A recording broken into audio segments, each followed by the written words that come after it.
أعوذ بالله من الشيطان الرجيم بسم الله الرحمن الرحيم أرأيت الذي يكذب بالدين فذلك الذي يدع اليتيم ولا يحض على طعام المسكين فويل للمصلين الذين هم عن صلاتهم ساهون الذين هم يراءون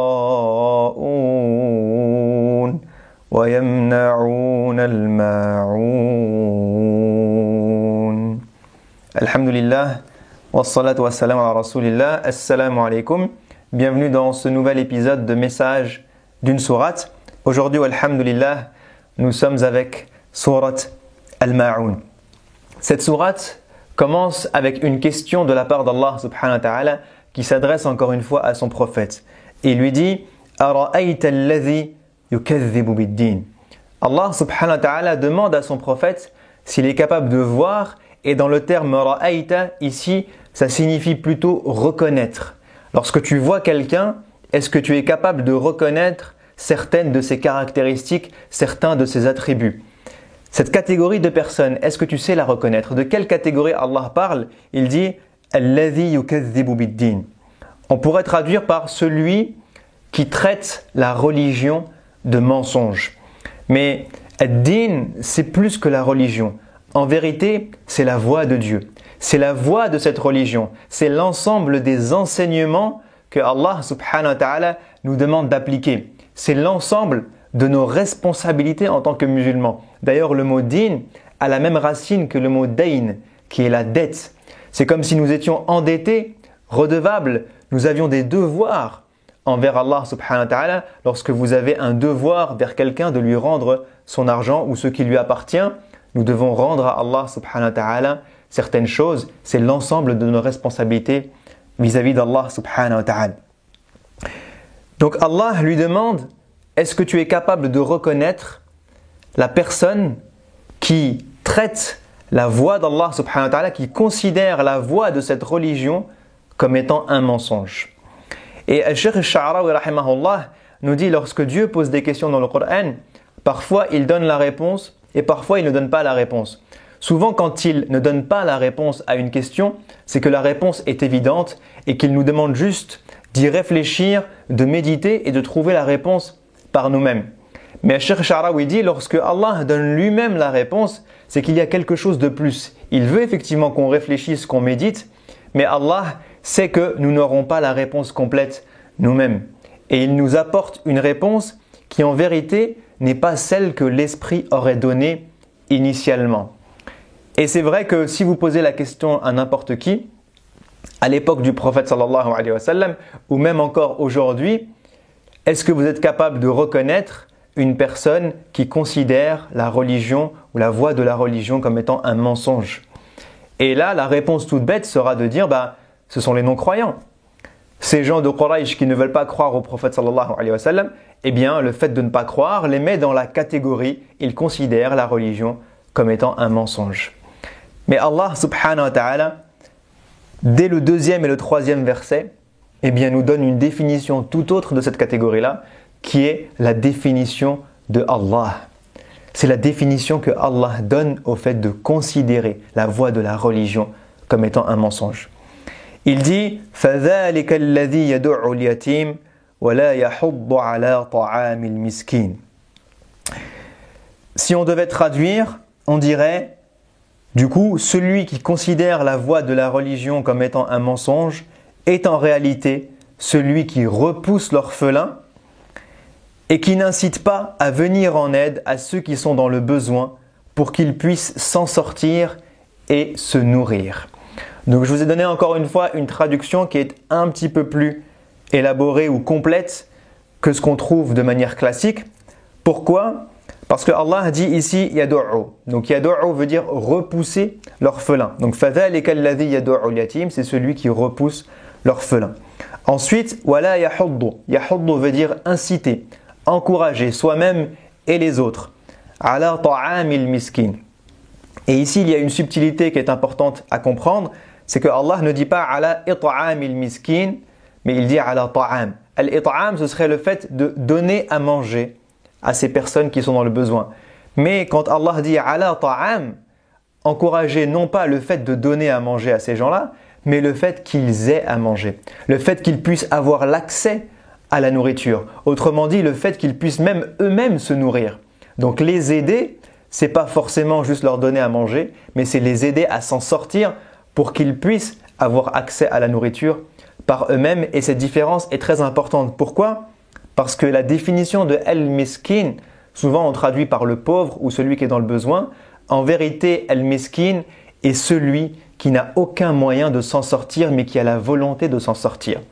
Il y a al-faqir et il y a al-miskin, ce ne sont pas les mêmes catégories. Al-faqir est quelqu'un qui est très pauvre. Mais al-miskin n'est pas uniquement pauvre, c'est quelqu'un qui veut s'en sortir mais qui n'a pas les moyens. Dans cette catégorie-là, vous pouvez mettre par exemple les vieilles personnes. Il y a des vieilles personnes qui ont des moyens et des revenus très très faibles, mais qui sont vieilles. Donc elles n'ont pas de moyens physiques d'aller travailler plus ou de s'en sortir. Elles sont à la hauteur de là où elles en sont, elles ne peuvent pas faire plus. Vous pouvez considérer par exemple les réfugiés. Vous avez des gens qui sont dans des pays en guerre et qui n'ont pas de moyens de travailler, qui n'ont pas le moyen d'aller œuvrer, de faire du commerce ou d'être dans une démocratie pour aller réclamer leurs droits ou je ne sais quoi. Ils voudraient travailler, ils voudraient avoir des moyens, ils voudraient être autonomes, mais ils n'ont pas les moyens. Vous pouvez mettre là-dedans par exemple des personnes malades. Une personne malade peut rentrer dans la catégorie mesquine parce qu'une personne malade n'a aucun moyen de s'en sortir parce qu'elle est handicapée. Et cette personne handicapée qui ne peut pas travailler, elle aimerait travailler, elle aimerait être autonome, mais elle ne le peut pas. Et du coup, elle se retrouve dans une situation de pauvreté, non pas parce qu'elle a la flemme, non pas parce qu'elle ne veut pas travailler, non pas parce qu'elle ne fait pas d'efforts, mais parce qu'elle n'a aucun moyen de s'en sortir. C'est la signification du mot miskin. Et du coup, Allah subhanahu wa ta'ala, définit, si on revient au premier verset, les gens qui considèrent la voie de la religion comme étant un mensonge, comme ceux qui repoussent les orphelins et qui n'encouragent pas, qui n'incitent pas à venir en aide à ceux qui sont dans le besoin pour qu'ils puissent eux-mêmes s'en sortir et se nourrir. Et là, il y a deux leçons très très très importantes pour chaque croyant. La première leçon, c'est dans notre conception de la religion. Allah ici a utilisé le mot din, la voie de la religion, pour nous expliquer qu'il y a un ensemble d'enseignements dans cette religion, dans l'islam, que ce n'est pas un ou deux enseignements, mais que c'est une vision de la vie. C'est une conception totale de la vie et de la société. Et Allah est en train de nous dire qu'il a mis en premier le fait de venir en aide à ceux qui sont les plus démunis, qui ne peuvent pas sortir de la difficulté par eux-mêmes. Et Allah subhanahu wa ta'ala, du coup, nous apprend que celui qui considère que ça ne fait pas partie de la religion rentre dans la catégorie de yukadhibu bid-din. Ça veut dire que oublier les orphelins et oublier les plus démunis veut dire que nous n'avons rien compris à notre religion. Une personne qui vous dirait, et ça arrive, lorsque vous avez des gens qui prient, qui jeûnent, et un jour vous leur dites, maintenant il faut donner, il faut s'occuper des plus démunis, il faut œuvrer dans la société. Et ils vont vous dire, non, moi ma religion elle est dans le cœur, ma religion c'est la prière, et ça s'arrête là. Aider les orphelins, aider les plus démunis, ça ne fait pas partie des choses obligatoires ou importantes, ça ne fait pas partie de ma conception de la religion, moi je me limite à ma spiritualité par exemple. Et Allah subhanahu wa ta'ala nous explique ici que avoir cette vision-là, c'est une vision très très très limitée de la religion. Ce n'est ne rien comprendre à la chose globale qu'est l'islam, à la complétude de l'islam, au fait que l'islam s'intéresse d'abord aux plus démunis, subhanallah. La deuxième leçon qui est très très importante, c'est de revenir à nous-mêmes. Parce que c'est facile de dire oui, notre religion, c'est une religion où on s'occupe du pauvre et de l'orphelin et des plus démunis. Mais la question c'est moi, en tant qu'individu, où est-ce que j'en suis ? Où est-ce que j'en suis personnellement dans l'aide que j'apporte aux orphelins, dans l'aide que j'apporte à ces catégories ? Et Allah subhanahu wa ta'ala cite les orphelins et les plus démunis, ou al-masakin, ceux qui sont dans le besoin de manière spécifique. Pourquoi? Parce que ces deux catégories de gens sont des gens qui n'ont aucun moyen de s'en sortir. Comme je vous l'ai dit tout à l'heure, pour al-masakin, ils ne peuvent pas s'en sortir tout seuls. Ils aimeraient, mais ils ne peuvent pas. Les orphelins sont dans la même situation. Ils n'ont pas de parents qui puissent prendre soin d'eux. Et ils sont trop jeunes pour devenir autonomes, travailler et s'en sortir dans la société. Donc ces deux catégories de gens sont de la responsabilité de la société tout entière. Allah subhanahu wa ta'ala nous apprend que ces deux catégories-là sont de votre responsabilité et de la mienne. Ils ne sont pas responsables d'eux-mêmes parce qu'ils ne peuvent pas s'en sortir tout seuls. Alors où est-ce que j'en suis moi? Où est-ce que nous en sommes chacun d'entre nous dans l'aide que nous apportons à ces gens-là? Et il faut savoir que l'aide qu'on leur apporte n'est pas uniquement une aide quantitative, mais elle est qualitative. Allah subhanahu wa ta'ala dit فَذَلِكَ الَّذِي يَدُعُّ الْيَتِيمِ. Il critique ceux qui repoussent les orphelins. Mais l'inverse de repousser l'orphelin, si on ne veut pas faire partie de cette catégorie, c'est quoi? Est-ce que c'est juste le parrainer et lui donner 10 € par mois ou 20 € par mois? Non. Ne pas repousser l'orphelin, l'inverse, c'est se rapprocher de l'orphelin. C'est lui donner de la proximité, c'est lui donner de l'amour, c'est lui donner une famille à la place de la famille qu'il a perdue. Subhanallah. Donner une famille à un orphelin et une proximité et de l'amour est 1 milliard de fois plus important que lui donner 10 € par mois. Le fait d'inciter à aider les autres, la formulation que Dieu utilise, yahuddu, fait que personne ne peut se dire je ne rentre pas là-dedans ou je ne peux rien apporter. Parce que Allah ne parle même pas de donner, il parle d'encourager à donner. Et le prophète sallallahu alayhi wa sallam nous apprend Man ra'a minkum munkaran falyughayyirhu biyadihi. Celui qui voit d'entre vous un mal, eh bien qu'il le change avec sa main, avec ses actions, qu'il agisse pour le changer. Si vous êtes capable de changer ça et d'aider des personnes qui sont dans le besoin, qui ne peuvent plus s'en sortir tout seuls, alors votre devoir c'est de le faire. Mais vous pouvez me dire, moi je ne peux pas aider, je ne sais pas aider, ou je suis moi-même en difficulté, ou je n'ai pas les moyens d'aider, ou les compétences pour aider.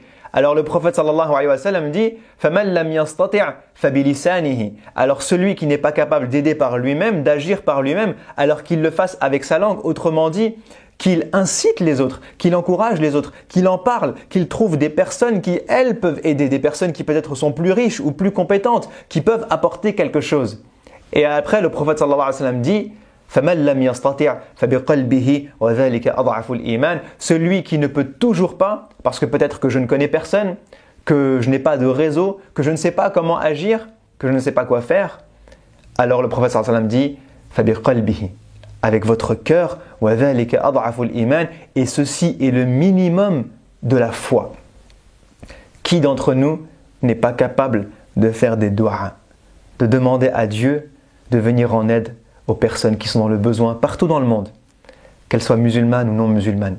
Qui d'entre nous n'est pas capable de faire une invocation pour dire Ya Rabbi, sois aux côtés des orphelins. Ya Rabbi, moi je ne suis pas capable de parrainer et de donner de l'amour à tous les orphelins du monde.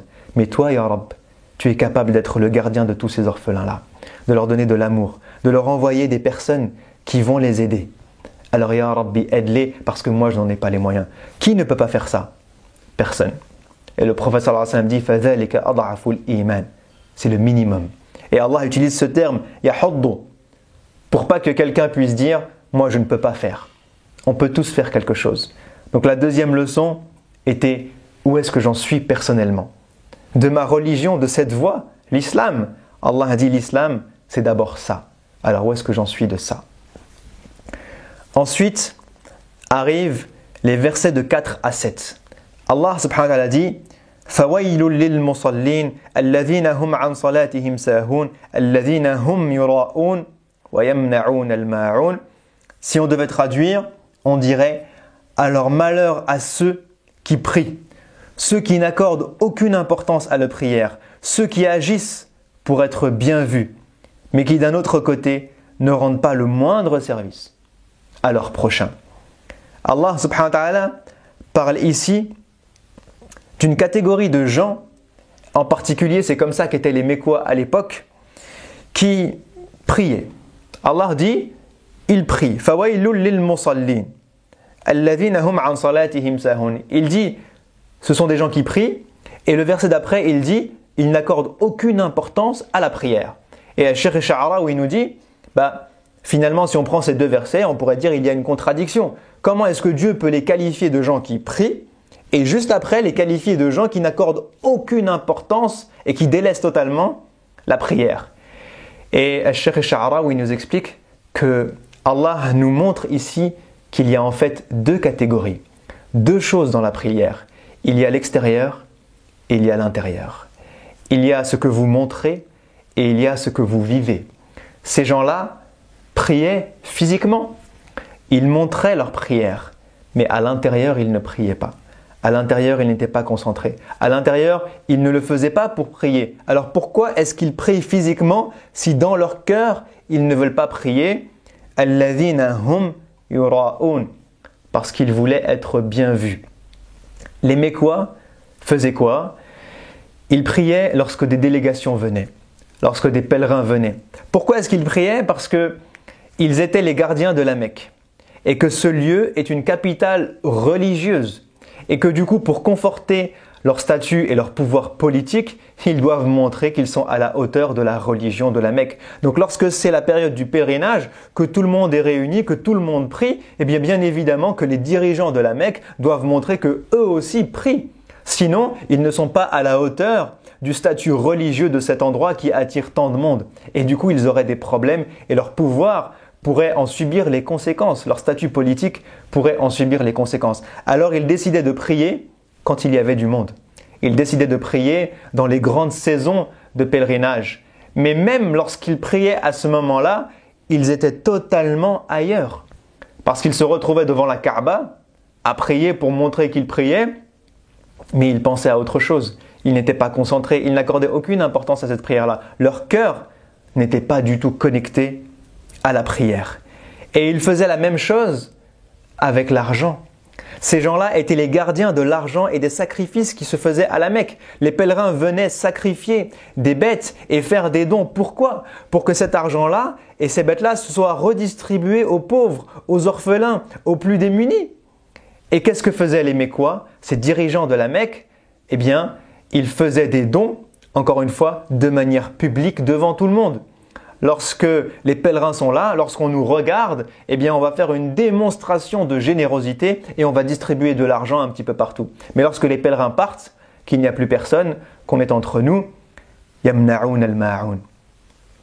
Même si mon voisin me demande un petit service, un petit peu de sel ou quelque chose, ou que je croise un mendiant dans la rue ou un orphelin, alors je n'ai plus aucune miséricorde, aucune solidarité, aucune générosité vis-à-vis de ces gens-là. Ils étaient très très très avares, subhanallah, mais ils ne le montraient pas devant les autres. Et là, eh bien, on comprend que ces choses-là, subhanallah, existent encore de nos jours. Elles existent encore de nos jours parce que de nos jours, on voit des responsables politiques qui vont dans les mosquées, qui vont dans les églises et qui veulent montrer leur proximité avec une certaine religion, mais pas pour des fins religieuses, pas pour rapprocher les gens de Dieu, pour des fins politiques. On voit dans les pays musulmans et non musulmans des gens qui sont filmés en train de prier dans la mosquée. On voit des dirigeants, des présidents qui sont filmés en train de prier, en train de pleurer dans la mosquée. On voit des présidents qui pleurent à la télé. Subhanallah. Mais pourquoi est-ce qu'ils font ça? Très souvent pour des fins politiques. Parce qu'ils sont des présidents d'un pays musulman. Alors il faut montrer que le président est pieux pour asseoir son pouvoir. Subhanallah. De la même manière, il y a des fondations aujourd'hui, des fondations caritatives, où on voit des acteurs ou des personnalités qui sont filmés avec des orphelins, des enfants sur les genoux, dans les bras, souriants, tout gentils, tout aimants. Mais lorsque la caméra s'arrête, ils se lèvent, ils repoussent les orphelins et ils retournent dans leur loge 5 étoiles. Subhanallah. Ce que les gens de Quraysh faisaient au jour d'aujourd'hui, ça existe encore. Et Allah en parle et ce livre est éternel. Et ces leçons sont éternelles. Parce que jusqu'au jour du jugement, il y aura toujours des gens qui feront ça, qui aimeront être vus. Mais lorsqu'il n'y aura plus les caméras, eh bien, ils vont délaisser les plus démunis et ils vont arrêter de prier, arrêter de se rapprocher d'Allah subhanahu wa ta'ala. Et donc là, il y a encore une fois deux leçons très très très importantes pour le croyant. La première, c'est que cette leçon, elle ne s'applique pas uniquement aux Mécois, mais elle s'applique à chaque croyant. Et aujourd'hui, malheureusement, on a aussi des musulmans qui se comportent par ostentation. On a des gens qui vont prier, rallonger la prière, rallonger la prosternation, embellir leur voix quand on est en public. Lorsqu'ils se retrouvent tout seuls à prier, les prières durent 30 secondes et on lit les plus petites sourates et les soujoud durent 3 secondes. Subhanallah. On a des gens aujourd'hui, des musulmans, qui lorsqu'ils se retrouvent en groupe, en public, sont souriants, sont gentils, sont aimants. Et lorsqu'ils rentrent à la maison, avec leurs femmes, avec leurs maris, avec leurs enfants, ils sont durs, ils sont en colère, ils font mal. Subhanallah. Certains sont même violents, mais ils montrent à l'extérieur un tout autre visage. Et les gens qui font ça en public, mais ne le font pas en privé, doivent faire attention. Parce que Allah dit « Fawaylul lil musallin » malheur à eux. Malheur à ceux qui décident de se comporter d'une manière en public et totalement l'inverse en privé. Malheur à ceux qui font tout pour montrer une bonne image d'eux, que ce soit une image spirituelle ou une image sociale ou une image comportementale ou morale, mais qui en privé sont tout l'inverse, qui sont spirituellement à l'ouest, qui n'ont pas de générosité, qui n'ont pas de proximité avec les gens, qui n'ont pas d'amour, qui ont un comportement qui est exécrable. Malheur à eux, malheur à ceux qui font ça. Alors le croyant se doit de travailler sur sa sincérité et d'être en phase avec qui il est, réellement, en public et en privé. D'être le même et d'essayer de faire des efforts sur lui-même, que ce soit en public ou en privé, pour être quelqu'un de meilleur et pour se rapprocher d'Allah subhanahu wa ta'ala. La deuxième leçon, qui est très importante pour le croyant, c'est que Allah subhanahu wa ta'ala, dans ce dernier verset, وَيَمْنَعُونَ الْمَاعُونَ, nous parle des services les plus petits. Al-ma'oun, c'est le plus petit des services qu'on peut rendre à quelqu'un. C'est quelque chose de gratuit, al-ma'oun. Et Allah subhanahu wa ta'ala nous apprend ici que finalement, al-ma'oun, ces plus petites aides, eh bien, c'est le ciment de la société. Cette générosité, cette proximité, ce partage, cet amour entre les gens, pour les plus petites choses de la vie, c'est ce qui fait le ciment de la société. C'est ce qui fait le vivre ensemble. C'est ce qui fait l'amour entre les uns et les autres, entre musulmans, non musulmans, entre les voisins, les uns avec les autres. Allah subhanahu wa ta'ala est celui qui nous donne toutes ces choses-là. Allah subhanahu wa ta'ala est celui qui nous appelle à avoir cet élan de générosité les uns avec les autres. Et subhanallah, aujourd'hui, eh bien, Surat Al-Ma'oun vient combattre l'égoïsme. Elle vient combattre l'individualisme. Parce qu'il y a ça dans nos sociétés. Des fois, quand vous prenez vos enfants, par exemple, qui sont à l'école, et son voisin lui demande une gomme. Est-ce que tu peux me prêter ta gomme, s'il te plaît? Et votre enfant peut-être va dire non. C'est à moi. Cette gomme, elle m'appartient. Est-ce que tu peux me prêter un crayon papier? Non, il est à moi. Et on a de plus en plus cette culture de c'est à moi. Et on inculque ça à nos enfants à tel point qu'on manque de générosité même quand il faut prêter sa gomme. Subhanallah. Et nous-mêmes, on perd de ces habitudes-là. Moi, je me rends compte, subhanallah, que la génération de nos parents avait ces valeurs-là et qu'elles se perdent de génération en génération. Moi, je me rappelle qu'on habitait à 4 dans un studio avec ma sœur, mon papa et ma maman. Et subhanallah, ma maman et mon père, alors qu'ils avaient des revenus très très très modestes, eh bien chaque jour faisaient descendre de ce que nous faisions à manger à une personne qui était sans domicile dans la rue. Subhanallah. Cette personne-là qui était quasiment mon voisin, je le voyais tous les jours et je lui apportais des plats tous les jours. Nos parents, la génération d'avant, avaient ces relations-là. Ils allaient rendre visite aux malades. Ils ne loupaient jamais l'occasion d'aller rendre visite à un malade. Jamais l'occasion d'aller rendre visite à quelqu'un qui a perdu un proche. Jamais l'occasion d'accueillir des invités, même si je n'ai pas grand-chose à offrir à la maison. Subhanallah. Et ce sont des choses qui se perdent de génération en génération. Alors que c'est le ciment du vivre ensemble, de la société, du partage, de l'échange, de l'amour entre les êtres humains.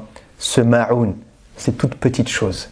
Donc que chacun d'entre nous essaye dans son quotidien de donner un peu plus de ma'oun, qu'il donne un peu plus de ces petites choses imperceptibles qui sont gratuites, qui ne coûtent pas grand-chose, mais qui donnent beaucoup d'amour, beaucoup de générosité et qui permettent de tisser des liens avec les gens, avec les êtres humains, de la fraternité et de l'amour entre l'humanité tout entière. Je vous dis assalamu alaikum, à la semaine prochaine avec Surat Al-Kawthar. Inch'Allah, assalamu alaikum wa rahmatullahi wa barakatuh. Le prophète sallallahu alayhi wa sallam dit Ballighu anni walau aya. Transmettez de moi ne serait-ce que un verset. Alors si le contenu de ce rappel vous a été utile, partagez-le aux autres. Partagez-le numériquement pour qu'il puisse être bénéfique à un grand nombre, mais partagez-le aussi humainement, avec vos proches, avec vos familles, avec vos enfants, dans vos assises, pour que, Inch'Allah, Dieu puisse faire de nous des gens qui transmettent sa parole à l'humanité tout entière. Assalamu alaikum wa rahmatullahi wa barakatuh.